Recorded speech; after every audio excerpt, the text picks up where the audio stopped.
Hello friends, today in my video number 8 of the securities market under investment analysis and portfolio management, I will discuss you something about the stock market abroad. So let us start. It is instructive to have a glimpse into the leading stock markets abroad. First we will discuss about stock market in the US. The largest stock exchange in the US as well as the world are the New York Stock Exchange NYSE and the Nasdaq. New York Stock Exchange, the world's biggest stock exchange in terms of markets capitalizations. The NYSE has fairly stringent listing requirements which seek to ensure that only large financially strong companies get listed. Trading on the NYSE takes place through a system of brokers and specialists. Brokers serve as a link between the investors and the markets. Specialists plays a dual role. They match buy and sell orders when prevailing prices permit them to do so. They buy and sell stocks on their own account when they cannot match other customer orders. Now Nasdaq. Nasdaq is a short-term form of National Association of Securities Dealers automated quotation system. While the market capitalization of Nasdaq is less than that of NYSE, Nasdaq is the biggest exchange in the world in terms of turnover. The success of Nasdaq is mainly due to the investors' interest in technology stocks, a high proportion of which has been listed on this exchange. For example, technology heavyweights like Cisco, Intel, and Microsoft have their listing only on Nasdaq. The, the light listing requirements of Nasdaq attracts young technology companies and low listing cost of Nasdaq keeps them with that exchange when they have grown. Nasdaq is a dealer market which has substantial human involvement. Market makers post the prices at which they are willing to buy and sell on the screens of the brokers, who in turn choose amongst competing market makers to handle the desired trade. Over 500 market makers compete to make market in over 5,000 issues via a screen-based system of competing quotes. Nasdaq requires that all listed shares must have at least two market makers. The average number of market makers per stock is about 10, and some of the large capitalization stocks have about 40 market makers. Yet, there is a criticism that there is inadequate competition among market makers, particularly for small capitalization stocks. Electronic Communications Network. Large institutional investors may prefer to trade with one another directly, rather than send a large order to the floor to the exchange where they tend to suffer market impact cost. One way to do is through electronic communication networks, that is ECNs, which are electronic trading systems that match buy and sell orders at specified prices. In 1997, the Securities Exchange Commissions allowed trading through ECN Instinct and Island ECN being the two most prominent ECNs have captured nearly 35 to 40% of the Nasdaq listed stock volume and represent an important source of competition.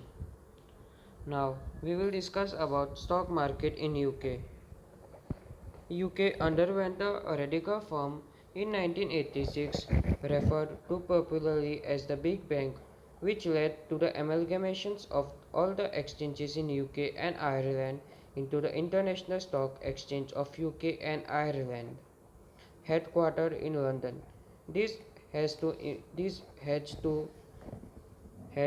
led to the emergence of single electronic national market of UK and closure of regional exchanges. Investors can access this market through local brokers of local branches of national brokers.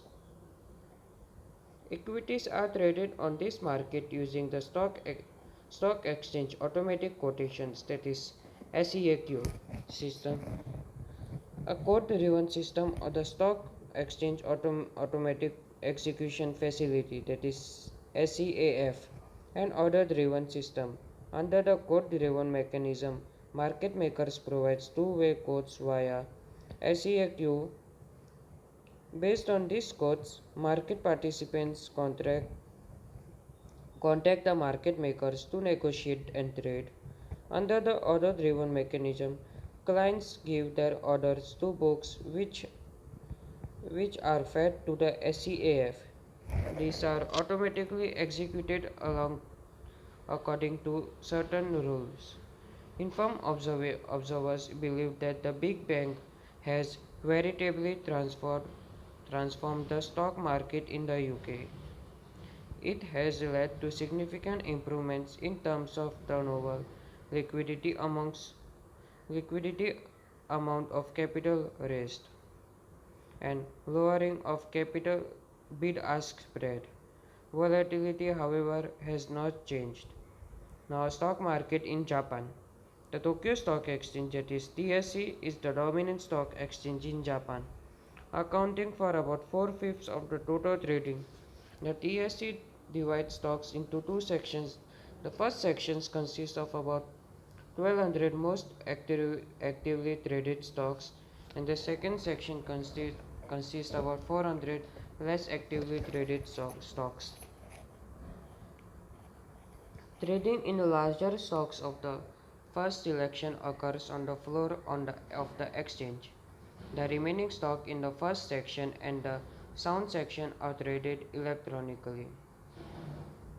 The Tokyo, Tokyo Stock Exchange relies on Saitaris who match orders but not trade on their own account.